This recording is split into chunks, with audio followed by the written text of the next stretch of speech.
Karumal-dumal ang sinapit ng isang babae at lalaki sa Peñaranda sa Nueva Ecija na binaril at saka sinilaban sa loob ng kotse. Ang krimen na aktuhan pa ng CCTV. 4 naman sa mga suspect ang mabilis na naaresto. Pero ang naging susi para sa pagdakip sa kanila, isang selfie ng biktima bago siya pinatay. Nakatutok si June Veneracion.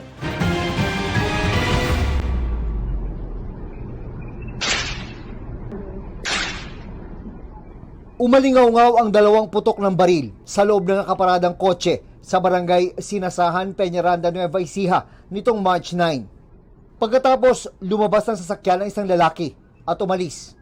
Pero bumalik rin sakay ng tricycle. May ibinuhos sa loob ng kotse.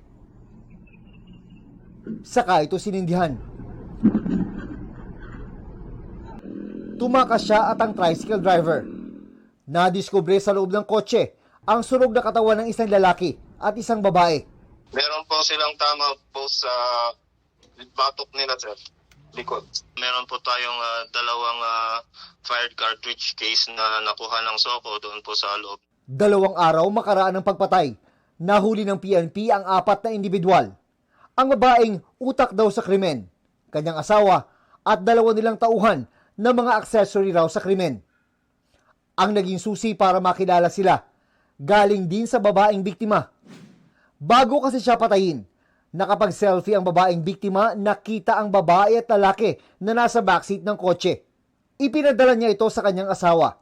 Naging habit niya po na mag-send ng selfie sa asawa niya sa US every time na may lakad po sila, which is napakalaking tulong po dito sa investigation natin dito sa kaso na to. Ang primary suspect nahuli sa Isabela. Yung primary suspect po natin, we're filing case for murder. And then doon po sa 3 po na yung asawa at yung security, magiging accessory po sila. Ang naging participation lang po nila is inarbor nila yung suspect. Base sa investigasyon ng PNP, magkaibigan ang babaeng biktima at ang primary suspect. May utang daw ang suspect sa biktima, kaya ito ang nakikitang posibleng motibo sa krimen. Nadamay lang daw ang lalaking biktima na napakiusapan lang na magmaneho ng kotse. 2 pang suspect ang target ng hot pursuit operation, ang gunman at kasama niyang tricycle driver.